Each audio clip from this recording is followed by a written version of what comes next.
तो महाप्रभु वेंकट भट्ट के साथ वार्तालाप कर रहे हैं। बहुत सुंदर बात चर्चा हो रहा है। भगवान साथ, वास्तविक भगवान साथ ही सुंदर ही, भगवान ही जो कुछ चर्चा करेंगे वास्तविक सब अर्थपूर्ण महत्वपूर्ण कथा चर्चा उठाएंगे। महाप्रभु का पूरी जीवन आप देखिए, महाप्रभु का पूरी तत्व सिद्धांत पूरी और प्रैक्टिकल। महाप्रभु का भक्ति प्रैक्टिकल है, मतलब दूसरी लोग खाली बोलने वाले बड़े बड़े बात, लेकिन महाप्रभु जो स्वयं जो करते थे वो कहते थे, वो करते थे स्वयं। इसलिए महाप्रभु आज भी प्रामाणिक हैं और महाप्रभु आज भी प्रेरणा स्रोत है सबका। तो स्वयं ये चीज किए उन्होंने अपने जीवन में और सिखाया। तो इसलिए यहाँ महाप्रभु खुश होते थे और ऐसे ऐसे जो तत्व समाज में जो रूढ़िवाद और अंधविश्वास सब था, महाप्रभु ने बहुत दूर किया। आज भी कभी कभी महाप्रभु को गाली देते लोग, ये सबको जब सबको बना दिया भक्त। उड़ीसा में तो ब्राह्मण लोग बहुत गाली देते, इस सबको बना दिया, पूरी कतल पकड़ा दिया, सबको ब्राह्मण बना दिया, सबको ये कर दिया कभी कभी। लेकिन स्वयं कृष्ण, स्वयं भगवान है आकर के वास्तविक महाप्रभु जो कार्य किया ना, कोई संसार में कर नहीं सकता। इतने कृपालु है, कहा उनकी कृपा नहीं होता तो आजकल हम कहाँ यहाँ आके बैठते। ये महाप्रभु की कृपा है, वास्तविक चैतन्य महाप्रभु की कृपा है। इसलिए महाप्रभु चाहते हैं, स्वयं कृष्ण ये बदान्य अवतार है, स्वयं कृष्ण, लेकिन बहुत बड़ा राधारानी एक्चुअली वास्तविक राधारानी का ये कृपा है। राधारानी ऐसे नहीं होते तो कौन, राधारानी के वास्तविक कृपा है। तो इसीलिए यहाँ जहां जहां ये सब भागवत में, रामायण में, शास्त्र में जहां जहां थोड़ी पेंच रहा, जो कंट्राडिक्ट रहा, उस चीज को लोग जो कुछ संस्कार रहा, मतलब लोग सोचते थे नारायण बहुत बड़ा है, लक्ष्मी बहुत बड़ी है, ये राधा कौन है, कृष्ण कौन है। तो इस चीज को राधा महिमा प्रेम रस सीमा जगते जाना तक है, यदि गौर ना है तो तबे के। राधारानी कौन समझता, गोपियों को कौन समझता, कृष्ण को कौन समझता। ऐसे कृष्ण को तो जानते, समझने वाले तो समझते हैं जो कार्य भगवान कृष्ण ने किया। आज भी लोग घूमते रहते हैं, भगवान रामचंद्र भी ऐसा कार्य नहीं कर पाएंगे। कृष्ण ने सबका छक्का लगा दिया, पूरी छक्का बजा दिया पूरी। अब देखो पूरी उनका उस गोस्वामी लोग को आकर के उन्होंने दिखाया, कृष्णस्तु भगवान स्वयं, भगवान झलक दिखाया भगवान, थोड़ा सा, पूरा मात्रा में दिखाया नहीं। पूरा मात्रा देखा तो दिमाग खराब कर देता भगवान, दिमाग खराब कर। वास्तविक थोड़ी थोड़ी खाली झलक दिखाया। 130 साल रहे धरती पर, दिखाया पूरी 16 साल जैसे था उनका सुंदर स्वरूप। इतनी सुगंध निकलता था, किलोमीटर तक पता चल रहा था कृष्ण इधर ही है। राधा रानी जहाँ रहते थे इतना सुगंध, शारीर को सुगंध समझ आते थे इधर राधा रानी। इतनी सुंदर वातावरण था, दिव्य ये। इसलिए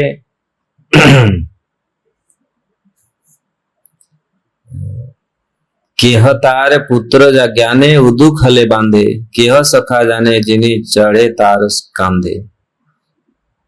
तो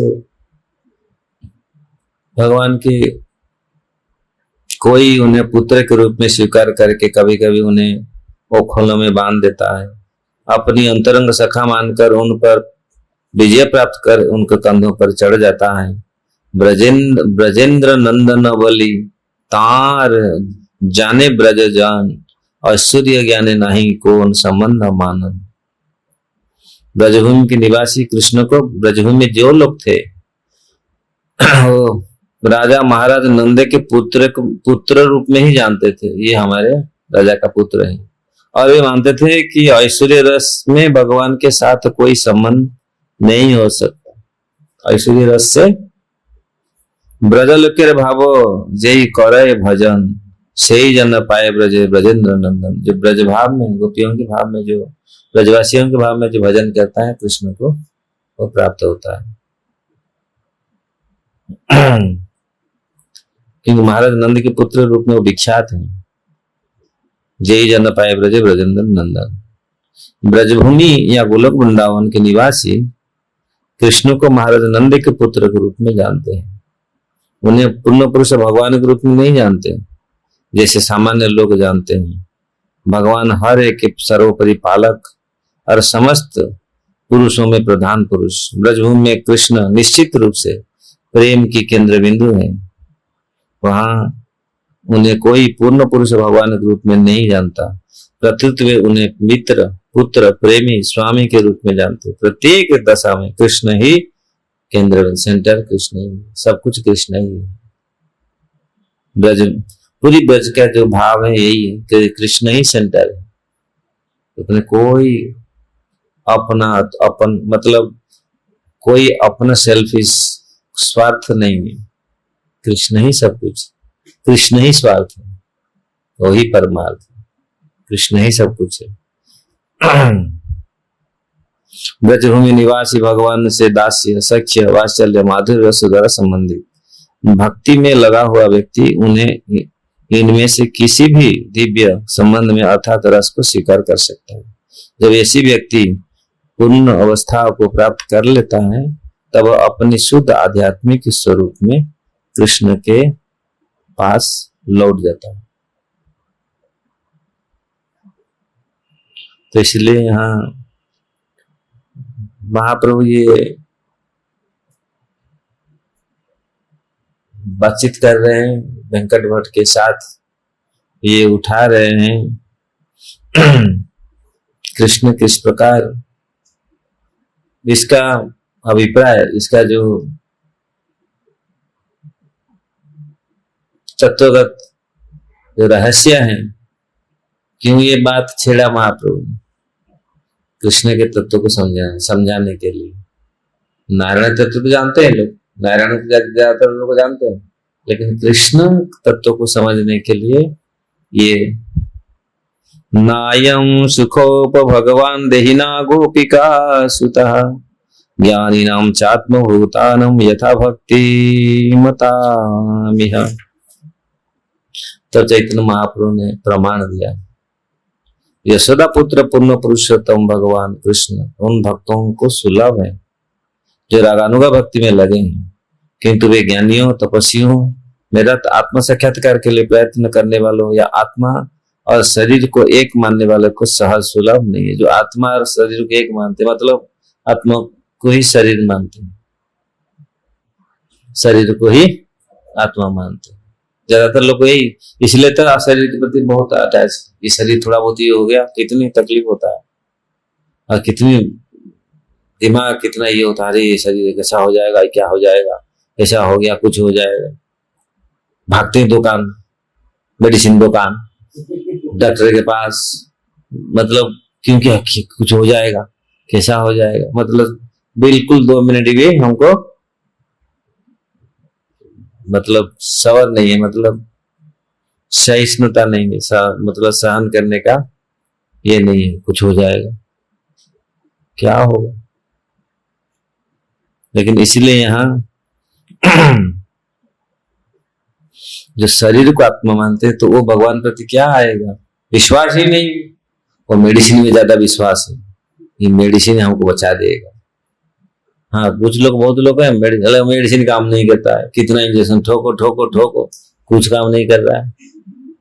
दिखा गया है बहुत सारे मेडिसिन खा खा कुछ काम नहीं कर रहा है, वही भी हो रहा है। क्यों? क्योंकि ज्यादा उनका विश्वास मेडिसिन, भगवान में विश्वास नहीं है। और कुछ लोग कुछ नहीं खाते, एक मेडिसिन है टनाटन, एक खाए ठीक हो जाएगा, कृष्ण ठीक है। क्यों? क्योंकि कृष्ण में विश्वास नहीं है, भगवान में विश्वास, ज्यादा शरीर में ज्यादा अटैचमेंट, इसलिए थोड़ा सा ही होता तो हम विब्रत होते हैं। भौतिक जगत के लोग ऐसा ही है, शरीर के प्रति बहुत, क्योंकि शरीर को सब कुछ मानते हैं, शरीर है तो हम भोग रहे हैं, और शरीर चला जाएगा तो गया सब कुछ। अगर हम भक्त होकर के ऐसा ही करें तो फिर क्या हम लोग भक्त हैं? शरीर के प्रति इतनी ठीक है, जितना समय रखेंगे भगवान, जितना दिन रहना उतना दिन रहना, नहीं ऐसे नेग्लेक्ट करें हम शरीर को, नहीं नेग्लेक्ट नहीं, जरूरत है करे खाए, इतनी विव्रत नहीं होना चाहिए, इतनी, और इतने भगवान के लिए विव्रत होते भगवान मिल जाते। शरीर के लिए इतना अगर विव्रत हम होते, बहुत लोग होते, अरे ऐसा हो गया ऐसा हो गया, कैसा आप जानते नहीं, ऐसा ऐसा ऐसा। उनको बोले एकादशी में खा लो, और ना खा लेंगे, शरीर और ठीक रहेगा तो खा लेंगे, क्यों? तो शरीर के लिए बहुत हम चिंतित है। इसलिए यहाँ ये श्लोक सुखदेव गोस्वामी बोल रहे हैं, ज्ञानी हो, तपस्वी हो, आत्म साक्षात्कार के लिए प्रयत्न करने वाला, या आत्मा और शरीर को एक मानने वाला को सहज सुलभ नहीं। कौन? कृष्ण सहज सुलभ नहीं, क्योंकि वो लोग सब देवता देवी देवता उनको जरूरत है मौसारी ठीक रहे, हम अच्छा से भोगे, इसीलिए लोग उस तरह भागते हैं। सब भौतिकवादी लोग तो यही करते हैं, कृष्ण को पूछते थोड़ी, कृष्ण उस शरीर को सब कुछ मानते हैं, और शरीर जिसका जो शरीर ठीक हो जाए कोई तुरंत ये कर दे, तो इसीलिए उसी के उनके पीछे भागते हैं। श्रुति गण गोपी गण अनुगत हैया ब्रजेश्वरी सुत भजे गोपी भाव होलैया। तो श्रुति गण भी वैदिक साहित्य जो श्रुति अधिकारियों ने श्रुतिगण कहलाते हैं, गोपी भाव में कृष्ण की पूजा की और उनकी चरण चिन्हों का अनुसरण किया। कौन? वैदिक साहित्य जितने सारे श्रुति जो श्रुतिगण कहलाते। भगवान कृष्ण के रास नृत्य में प्रवेश करना चाहा, अतः उन्होंने गोपियों के भाव में भगवान की पूजा करनी प्रारंभ की। प्रारंभ में असफल, मात्र कृष्ण के चिंतन करने से वो नृत्य में प्रवेश नहीं कर पाए, तो उन्होंने वास्तव में गोपियों जैसा शरीर धारण कर लिया। पहले तो लोग थे लेकिन रासलीला में प्रवेश नहीं पाए। कौन? श्रुति साहित्य शास्त्र। लेकिन फिर वो गोपी का शरीर धारण कर लिया, गोपी भाव लिया, शरीर भी धारण कर लिया। यहाँ तक कि उन्होंने गोपियों के ही समान ब्रजभूमि में जन्म लिया और सफल पूर्वक वो गोपियों के प्रेम भाव में निमग्न हो गए। जन्म भी लिया गोपियों के यहाँ ब्रजभूमि में, इस तरह उन्होंने भगवान की रासलीला में प्रवेश कर पाए। बाह्यांतरे गोपी देह ब्रजे जबे पाइल, सेई देह कृष्ण संगे रास क्रीड़ा कैल। वैदिक स्तोत्रों के साक्षात अधिकारियों ने गोपियों जैसा शरीर प्राप्त किया और ब्रजभूमि में जन्म लिया, तब उन शरीर में उन्हें भगवान की रासलीला नृत्य में प्रविष्ट होने दिया गया। गोप जाति कृष्ण गोपी प्रेयसी तहार, देवी व अन्य स्त्री कृष्ण ना करे अंगीकार। यहाँ पर क्लियरली बोल रहे हैं भगवान कृष्ण गोप जाति के हैं और गोपियां कृष्ण की सर्वप्रिय प्रेमिकाएं हैं। यद्यपि स्वर्गलोक के निवासियों की पत्नियां भौतिक जगत में सर्वाधिक ऐश्वर्यवान रूपवान सब कुछ अच्छा है, लेकिन किंतु न तो वे भौतिक जगत की अन्य स्त्रियां कृष्ण का सानिध्य एवं देवी वो लोग भी पाए, लक्ष्मी देवी पाए नहीं और ये लोग कहाँ पाए। इसलिए इस चीज को समझाने के लिए चैतन्य महाप्रभु आए। वास्तविक गोपियां कितनी, और गोपियों का प्रेम आप देखेंगे भागवत में जो वर्णन है, गोपियों का वास्तविक निष्कपट निश्चल प्रेम है, कोई ऐसा नहीं। और सब लोग जितने सारे भगवान के भक्त हुए सब कुछ ना कुछ है, इसलिए सब व्यापारी, हमको ये चाहिए ना, सब व्यापारी है ना, सब बढ़िया सब बढ़िया है, हाँ हमको ये चाहिए तो दो, तो हम भजन करें सर, ब्रह्मचारी बनेंगे, भजन करेंगे। लेकिन इसलिए गोपियों का समझना, इसलिए महाप्रभु बोलते थे गोपी जो कार्य, गोपियां जो कार्य की, इसलिए भगवान स्वयं भी चकित होते थे गोपियों का भाव, गोपियों को भक्ति देकर। वो गोपियों का कुछ भगवान नहीं किया, कुछ किया? घर में ईंट लगाया, ये कुछ किया? कुछ नहीं, जैसा था वैसा ही उनका कार्य, कुछ नहीं किया। लेकिन गोपी जो समर्पित, जो प्रेम दिए ना, इसलिए भगवान बोलते हैं हम में ब्रह्मा के जीवन में भी वे न पा रहे हम निरप्य संजय जा, न पा रहे में हम, मैं उसको ऋण चुका नहीं सकता। उस लोग को याद नहीं आ रहे, मैं आपका ऋण चुका नहीं सकता। ब्रह्मा जी का लाइफ टाइम में आप जो प्रेम किया, वास्तविक सेल्फी, वो ऐसा प्रेम किया कोई नहीं कर सकता इस संसार में। सब कुछ ना कुछ बनियागिरी है, हाँ थोड़ा बहुत। वो प्रहलाद महाराज बोलते थे ना, ना सा मैं बनिक, मैं बनिक वो बनिया नहीं प्रभु, मैं बनिया नहीं, मैं क्या उसको व्यापारी नहीं, व्यापारी बनिया तो नहीं, व्यापारी नहीं। हाँ आप मैं कुछ आपको, आप मुझे देंगे, मैं आपको कुछ दूंगा, ऐसा नहीं, शुद्ध।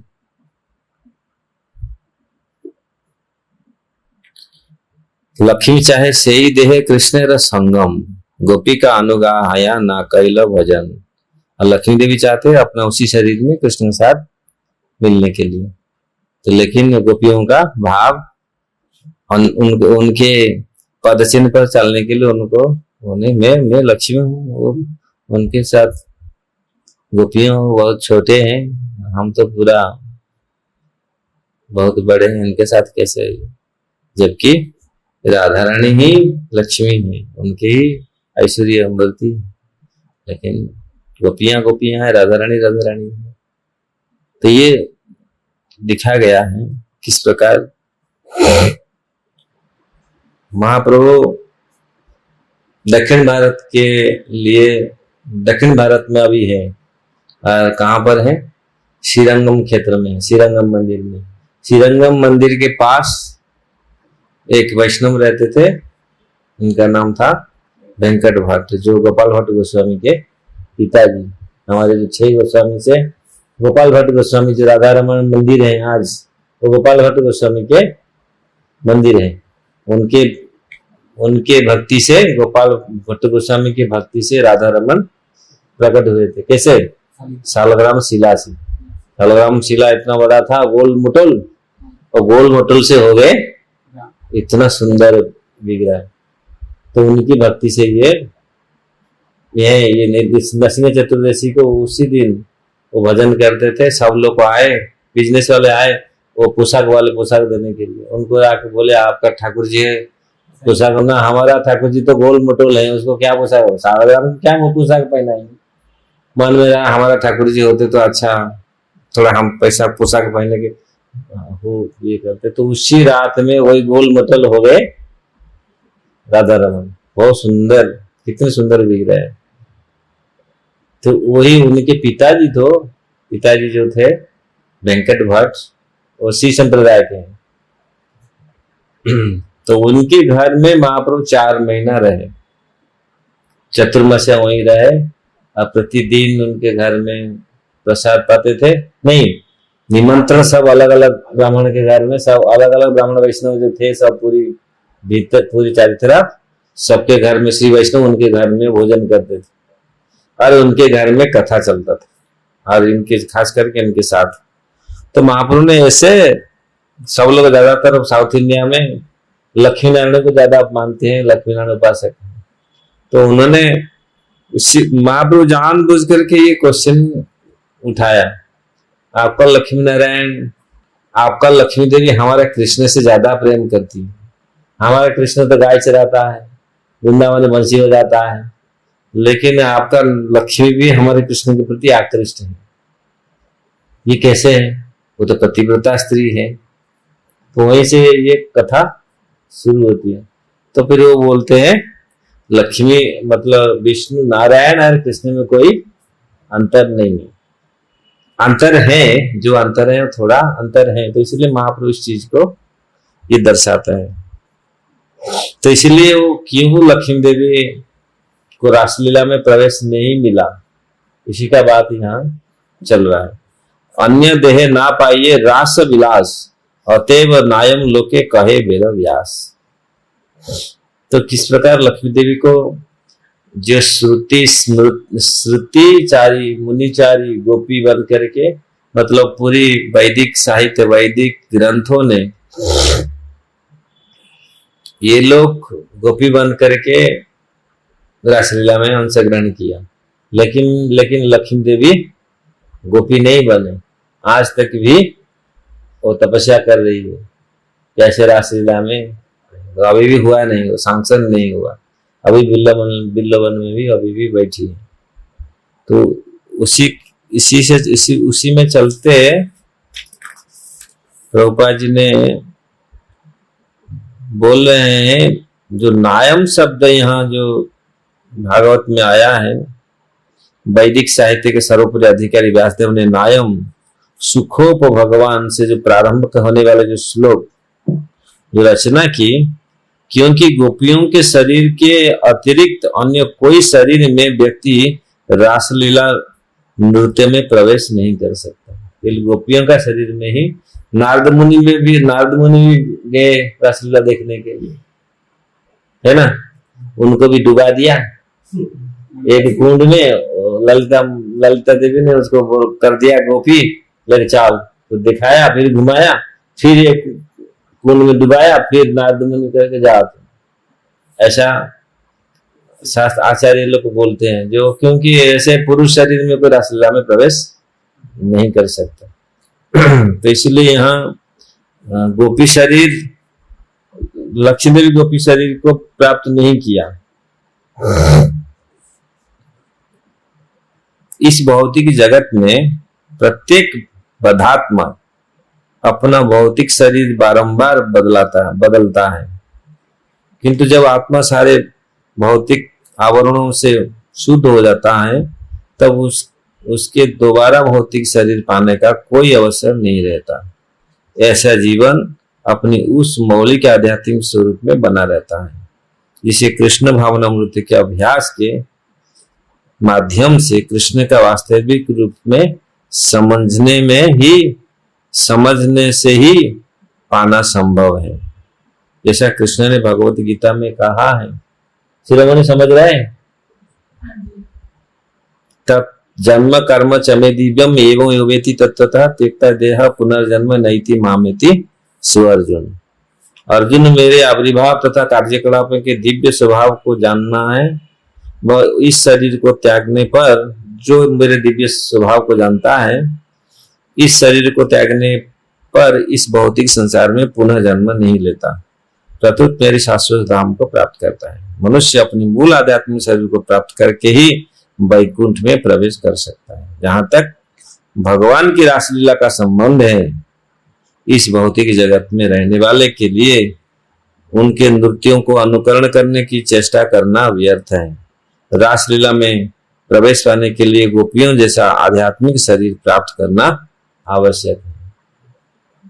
नायम सुखो श्लोक भक्तों की भक्तिमत कहा गया है, अर्थात वे भक्ति में पूर्णतः लगे रहते हैं और भौतिक कलम से रहित होते हैं।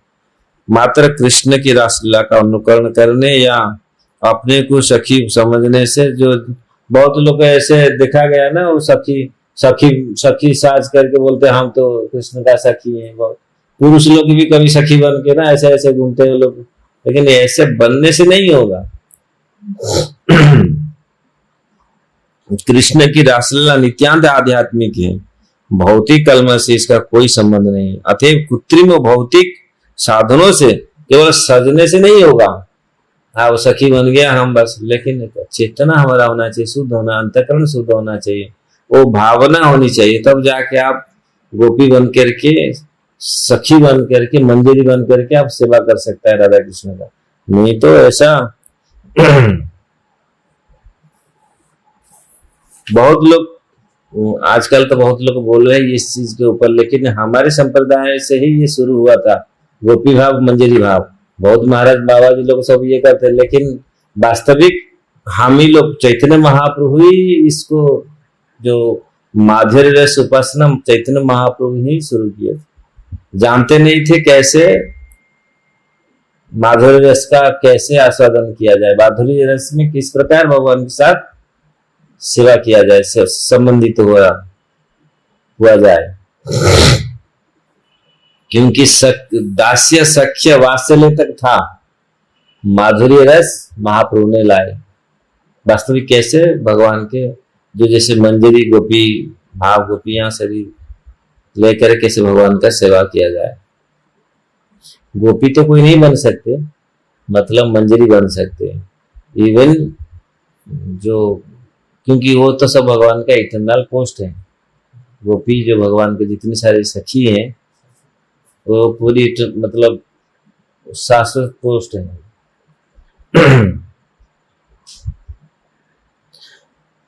तो सब भट्ट हमारे वेंकट भट्ट पूर्वे भट्टेर मन एक छिल अभिमान, श्री नारायण है न स्वयं भगवान। तो भट्ट के मन में ये अभिमान था, नारायण स्वयं भगवान है। और कृष्ण तो ऐसा ही, लोग आज भी भारतवर्ष में जानते नहीं कृष्ण क्या है, कृष्ण कैसे है, राधा रानी क्या है। अभी धीरे धीरे, क्यों महाप्रभु ही लाए राधा महिमा प्रेम रस सीमा। जगते जानाते के यदि गौर नहीं तो। अभी राधारानी के ऊपर बहुत लोग बोलते हैं, लेकिन महाप्रभु आए तो वास्तविक राधारानी के स्वरूप को उन्होंने प्रकट किया। कृष्ण ओ कृष्ण।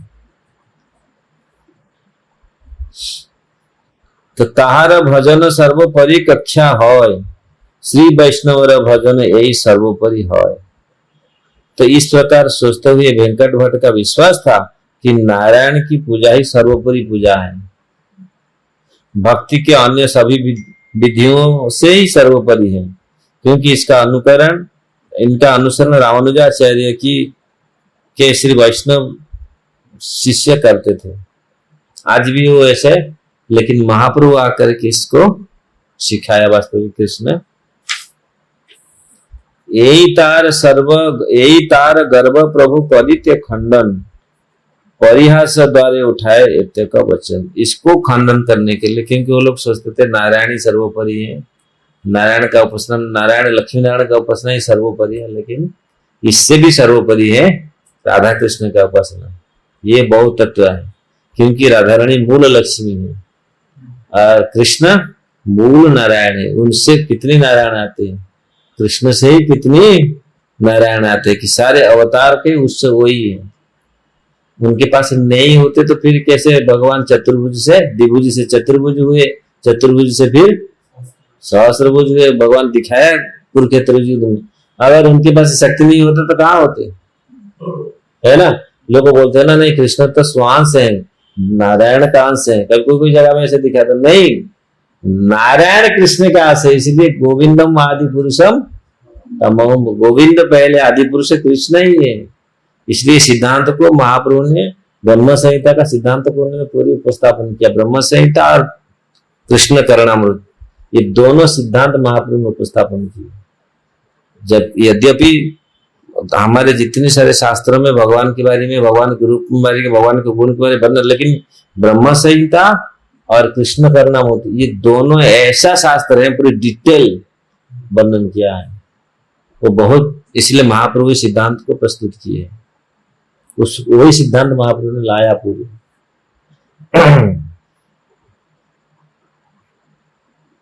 तो इससे उनके जो अहंकार, थोड़ा सा गर्व था, हम लोग श्रेष्ठ है, हम लक्ष्मी नारायण का उपासना करते हैं, लेकिन महाप्रभु ने उसको नहीं, लक्ष्मी नारायण उपासना से कई गुण ज्यादा उपासना है राधा कृष्ण का उपासना। प्रभु कहे भट्ट तुम्ही ना करी है संशय, स्वयं भगवान कृष्ण यही तो निश्चय। तो भट्ट को बोले, भट्ट तुम ऐसे संशय मत करना, स्वयं कृष्ण भगवान, स्वयं भगवान कृष्ण स्वयं भगवान है। कृष्ण र विलास मूर्ति श्री नारायण, कृष्ण के विलास मूर्ति ही नारायण है। अतएव लक्ष्मी आद्य हरे ते हम मन, इसलिए लक्ष्मी का मन को हरण करते हैं। क्यों? लक्ष्मी तथा उनकी सखियों के मन को आकृष्ट करते हैं। कृष्ण का ऐश्वर्यशाली रूप भगवान नारायण, लेकिन कृष्ण का जो माधुर्य कृष्ण ही है, जो सुंदर रूप कृष्ण ही है, ऐश्वर्य रूप नारायण है। थोड़ा ठाट बाट जैसे घर में है और ऑफिस में जाके थोड़ा इन फिन करके थोड़ा कोट प्यार लगा के जोता फोता पहन के थोड़ा जज बन जाते हैं ना, जब जज कोर्ट में, तो नारायण फर्म है ऐसा है, लेकिन कृष्ण है घर में। एक चांस कला पुंस कृष्णस्तु भगवान स्वयं, इंद्रादि व्याकुलम लोकम मूढ़यंती युगे युगे। ईश्वर के ये सारे अवतार पुरुष अवतार के अंश या कला है, किंतु कृष्ण साक्षात पूर्ण पुरुष भगवान। शिरोमणि गया, हाँ तो गई सो गई। जब जब इंद्र की शत्रु द्वारा इस जगत व्याकुल होता है, तब तक हर युग में अपनी विभिन्न स्वरूप द्वारा संसार की रचना। वेंकट भट्ट के साथ नारायण है ते कृष्ण साधारण गुण, अतएव लक्ष्मी कृष्ण तृष्णानुच्च। तो महाप्रभु ने जानबूझ करके इस चीज उठाया था दिखाने के लिए वास्तविक लक्ष्मी नारायण कृष्ण राधा कृष्ण कैसा है इनका। तो नारायण हैते कृष्ण र असाधारण, नारायण से भी कृष्ण का अद्भुत असाधारण गुण है जो नारायण में नहीं है। अतएव लक्ष्मी जी सदैव उनकी संग चाहती है। भगवान, क्योंकि कृष्ण में ऐसे ऐसे 4 असाधारण गुण हैं जो नारायण में नहीं है। अतएव लक्ष्मी जी सदैव उनका संग चाहती है। भगवान नारायण में 60 दिव्य गुण होते हैं, किंतु कृष्ण में इनके अतिरिक्त और असाधारण 4 असाधारण गुण हैं। ऐसे पहले इनके पहला जो 64 गुण भगवान में है, पहला है असाधारण समुद्र जैसा, समुद्र के तुल्य उनकी अद्भुत लीलाएं, लीला माधुरी। फिर रूप माधुरी ना, लीला माधुरी, रूप माधुरी, वेणु माधुरी और रस माधुरी। तो माधुर्य प्रेम सर्वश्रेष्ठ भक्त गोपियां से घिरा होना है। माधुर्य, रूप माधुर्य, कृष्ण की बंसी वादन, उनकी ध्वनि तीनों लोगों में आकृष्ट करने वाली है। कृष्ण का असाधारण सौंदर्य तीनों लोगों को के परे है।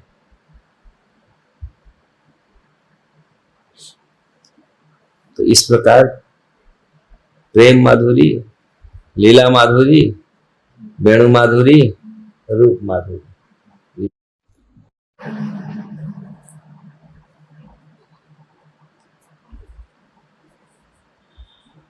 याद रह गया?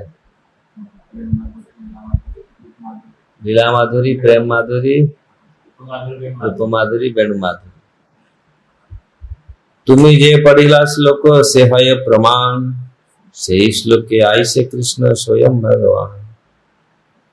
तुमने सिद्धांत स्तंभ, सिद्धांत भेद अपि से आरंभ होने वाला श्लोक सुनाया है। यह श्लोक ही साक्षी है, कृष्ण स्वयं पूर्ण पुरुष भगवान है। सिद्धांत स्तंभे स्तंभ भेदे अपि श्री कृष्ण स्वरूपयो रसेनोत्कृष्यते कृष्ण रूप में समरसस्थिति। दिव्य अनुभूति के अनुसार कृष्ण तथा नारायण के रूपों में कोई अंतर नहीं, फिर भी माधुर्य रस के कारण कृष्ण में विशिष्ट दिव्य आकर्षण है। फलतः वे नारायण से बढ़कर है। यह दिव्य रसों का निष्कर्ष है। यह श्लोक भक्ति रसामृत सिंधु 1-2-59 से लिया है। यहाँ श्लोक कृष्णाज कविराज गोस्वामी के वेंकट भट्ट को यह श्लोक सुनाया, किंतु इससे पहले उन्होंने कहा वेंकट भट्ट ने उन्हें यह श्लोक सुनाया, क्योंकि उनकी वार्ता भक्ति रसामूर्ति की रचना के से काफी पहले हुई थी। अतः यह प्रश्न उठता है कि यह श्लोक उन दोनों ने कैसे सुनाया। श्रील भक्तिनाथ ठाकुर व्याख्या करते हैं, यह श्लोक तथा अन्य अनेक श्लोक भक्ति रसामूर्ति की रचना के काफी पहले से भक्तों में प्रचलित थी। बोलते भक्ति रसामूर्ति तो इसके बाद ये सब डिस्कशन हुआ, लेकिन ये सारे श्लोक पहले से प्रचलित थे। अतः भक्तगण उन्हें सदा सुनाया करते थे, उनके तात्पर्य भावावेश में आकर स्पष्ट किया करते हैं। स्वयं भगवान कृष्ण हरे लक्ष्मी रमन गोपिका रमन हरिते नारे नारायण। स्वयं भगवान पुरुषोत्तम भगवान कृष्ण लक्ष्मी के मन को तो आकृष्ट करते, लेकिन नारायण गोपियों के मन को आकृष्ट नहीं कर पाते।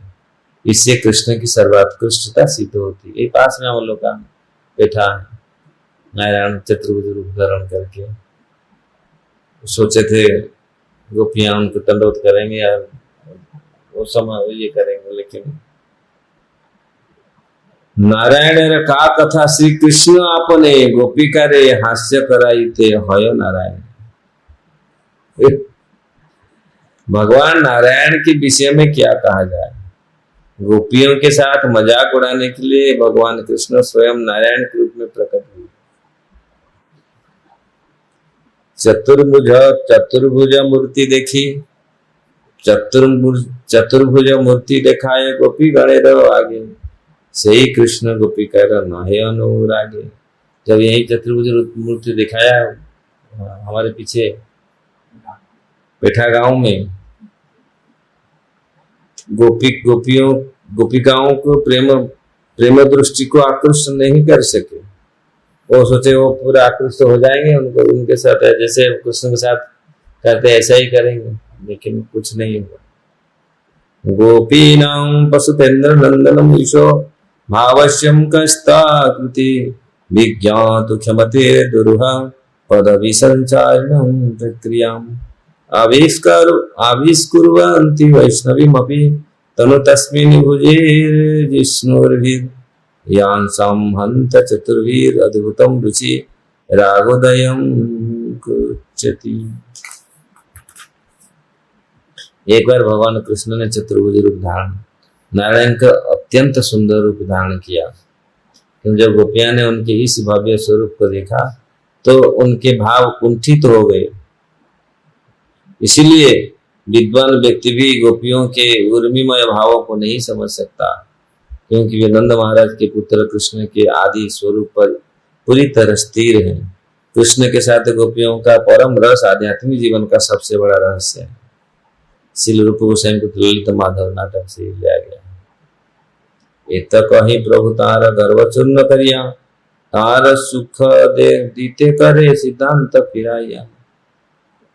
इस तरह चैतन्य महाप्रभु ने वेंकट भट्ट के गर्व को चूर्ण कर दिया, किंतु उन्होंने पुनः प्रसन्न करने के लिए उद्देश्य से भी इस प्रकार बोले, दुख न भावी भट्ट पहलू परिहास, शास्त्र सिद्धांत सुनो जाते वैष्णव विश्वास। इसलिए महाप्रभु फिर अब दुख मत करना, सुना तो दिया उनके जो था मन में, हम तो लक्ष्मी नारायण के बस हम बड़े हैं, लेकिन महाप्रभु को ये कर दिया। मन में कभी कभी ऐसा रहता है, मुझे कृष्ण का भक्त तो क्या है ऐसा ही, लेकिन उसे तो नारायण के भक्त। लेकिन इसमें से महाप्रभु ने दे दिया संदेश। महाप्रभु ने फिर वेंकटवत से कह करके उनको सांत्वना दी, वास्तव में मैंने जो कुछ कहा ये परिहास था, अब तो मुझसे शास्त्रों का निष्कर्ष सुन सकते हो, जिससे हर वैष्णव भक्त का बड़ा विश्वास होता है, दृढ़ विश्वास होता है। ये सिद्धांत सुनो, कृष्ण नारायण ये एक ही स्वरूप, कृष्ण और नारायण में कोई अंतर नहीं, एक स्वरूप है। गोपी लक्ष्मी भेद नहीं है एक रूप, गोपी और लक्ष्मी में कोई भेद नहीं। गोपी करे लक्ष्मी करे कृष्ण संगा आस्वाद, ईश्वर ते भेद मानिले है अपरा। ये बात बोल के फिर भगवान लक्ष्मी जी गोपियों के माध्यम से कृष्ण संग का आस्वादन करती है। लक्ष्मी जी गोपियों से वो आस्वादन करती है संग सुख। हमें चाहिए कि भगवान के स्वरूप में भेदभाव ना बरते, क्योंकि ऐसा करना अपराध है। एक ईश्वर भक्तिर ध्यान अनुरूप, भगवान की दिव्य रूपों में कोई अंतर नहीं होता। विभिन्न भक्तों की विभिन्न अनुरक्तियों के कारण विभिन्न रूप प्रकट होते हैं। वास्तव में भगवान एक है, लेकिन वे अपने भक्तों को संतुष्ट करने के लिए विविध रूप में प्रकट होते हैं। अद्वैत तात्पर्य प्रभुपाद जी बोले, अद्वैत अच्युत अनादि अनंत रूपम आद्यम पुराण पुरुष नवरवनम। इसके पीछे पड़ गए, मीठा खाता है ज्यादा। भगवान अद्वैत है, कृष्ण राम नारायण तथा विष्णु रूप में कोई अंतर नहीं है, सभी एक है। कभी कभी मूर्ख लोग हमसे हरे कृष्ण मंत्र में आने वाले राम के विषय में पूछते हैं, भगवान रामचंद्र के लिए है या भगवान बलराम के लिए। यदि कोई भक्त यह कहे हरे कृष्ण महामंत्र का राम नाम बलराम के लिए है, तो कोई मूर्ख व्यक्ति नाराज होता है, क्योंकि वह राम से भगवान रामचंद्र को समझता है। वास्तव में बलराम तथा भगवान राम में कोई अंतर नहीं। हरे राम कीर्तन में राम शब्द चाहे रामचंद्र के द्योतक हो या बलराम, इसमें कोई अंतर नहीं पड़ता, क्योंकि इन दोनों में कोई अंतर नहीं है। किंतु यह सोचना अपराध है कि बलराम राम से या राम बलराम से श्रेष्ठ है। नए भक्त इस शास्त्रीय सिद्धांतों को नहीं समझते, इसलिए वे कभी कभी अनावश्यक अपराधपूर्ण स्थिति उत्पन्न कर देते हैं। श्लोक 154 में इसकी इसको श्री चैतन्य महाप्रभु अत्यंत सरल ढंग से स्पष्ट करते हैं। ईश्वरे त्वे भेद मानिले है अपराध। ईश्वर के विविध रूपों में अंतर करना अपराध है, किंतु यह भी नहीं सोचना चाहिए कि भगवान के विविध रूप तथा देवताओं के रूप एक ही है। एक भी करना अपराध है, अलग मानना भी अपराध है।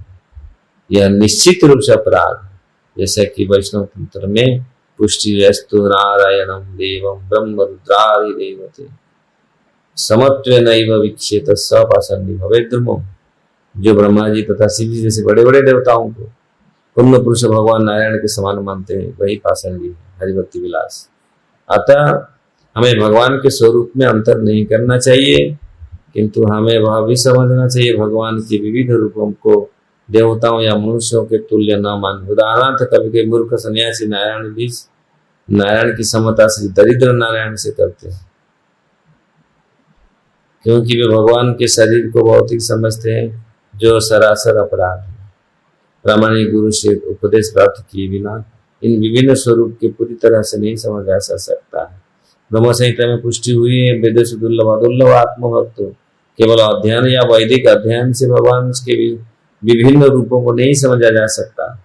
स्वरूप सिद्धि भक्त से इसे सीखना होगा, तभी भगवान के विभिन्न रूपों में अंतर करना सीखा जा सकता है। निष्कर्ष यह है, भगवान के रूपों में अंतर नहीं है, किंतु इनमें उनके स्वरूप तथा देवताओं के स्वरूप में अंतर अवश्य है। देवता और भगवान के स्वरूप में बहुत अंतर है। मणिर्यथा विभागेन नीलपितादिभिर्युक्त रूपम भेदम अवाप्नोति ध्यानम भेदा तथा चिता।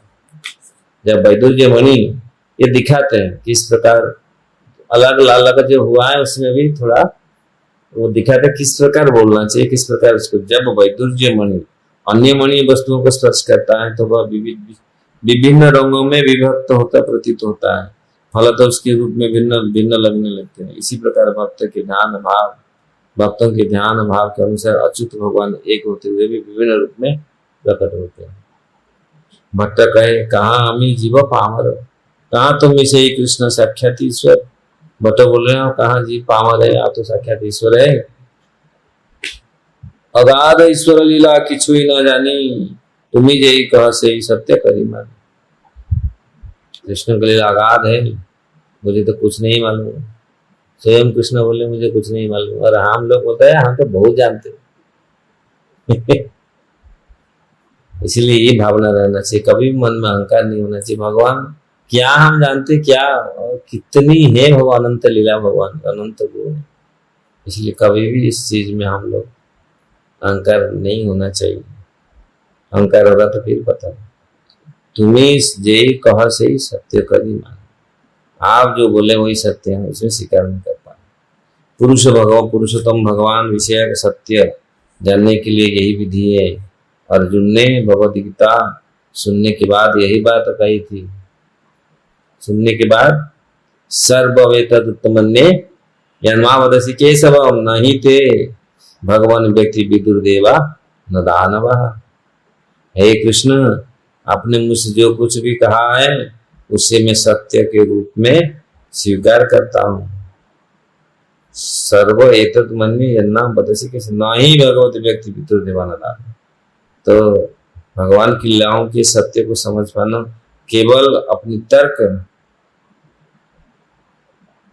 स्वीकार करता है। हे प्रभु, आपके व्यक्तित्व को न तो देवता समझ सकते हैं न असुर, कोई नहीं समझ सकता। केवल अपनी तर्क दलील तथा शिक्षा से भगवान की लीलाओं को समझ पाना संभव नहीं है। हमें पूर्ण पुरुष भगवान से प्रामाणिक सूचना प्राप्त करनी चाहिए, जिस तरह अर्जुन ने कृष्ण से भगवद गीता के प्रवचन करने पर प्राप्त की है। भगवद गीता या किसी भी अन्य वैदिक साहित्य पर विश्वास करना होगा। ये वैदिक ग्रंथ भगवान के विषय में ज्ञान के एकमात्र स्रोत हैं। हम यह समझ लेना चाहिए कि हम तर्क की प्रक्रिया से परम सत्य को नहीं जान सकते। मोरे पूर्ण कृपा कैल लक्ष्मी नारायण। तारा कृपया पायनु तो मानव चरण दर्शन। तो यहाँ वेंकट भट्ट बोल रहे हैं, मुझे लक्ष्मी नारायण बहुत कृपा की, इसीलिए आपका चरण कमल मुझे दर्शन हुआ, प्राप्त हुआ। कृपा करी कहिलो मोरे कृष्ण र महिमा, जार रूप गुणेश्वर्य के ना पाए से। अपने हठी कृपा से मुझे भगवान कृष्ण की महिमा बतलाई। भगवान का ऐश्वर्य गुण तथा रूप का कोई भी अंत नहीं आ सकता। ये वैसे जाने नो कृष्ण भक्ति सर्वोपरि, कृतार्थ करिले मोरे कहिले कृपा करी। अब मैं समझ गया भक्ति ही सर्वोपरि है। आपके हेतु कृपा करते हुए तथ्यों की व्याख्या करके मैं ही जीवन का कृतार्थ कर दिया। इतना बोली भट्ट पड़िला प्रभु भट्ट पड़िला प्रभुर चरण, कृपा करे प्रभु तारे कहला आली। इस प्रकार भट्ट ने महाप्रभु के चरण में गिर पड़े, महाप्रभु ने उनका आलिंगन किया। चतुर्मस्या पूर्ण होइल भट्ट आज्ञा लया, दक्षिण चलिला प्रभु श्रीरंग लिखिया। तो महाप्रभु पूरा जब चतुर्मास्या समाप्त हो गया, महाप्रभु की इच्छा हुआ जाने के लिए भट्ट ने दंड प्रणाम किया। फिर श्रीरंगम क्षेत्र देखने के लिए श्रीरंगम की तरफ चल पड़े महाप्रभु। संगीते चलिला भट्ट ना जाए भवनी, तारे भी विदाय दिला प्रभु अनेक। वो संग में चल रहा है महाप्रभु, कृष्ण कौन छोड़ सकता है। तो जान गया भगवान तो छोड़ के जा नहीं गए, तो इसलिए महाप्रभु ने उनको विदा किया, बहुत संतना देकर उनको विदाई किया। प्रभु वियोग भट्ट हईल अचेतन, यही रंग लीला करे सचिर रंदन। तो प्रभु जब चले गए, वेंकट भट्ट बेहोश होकर गिर पड़े।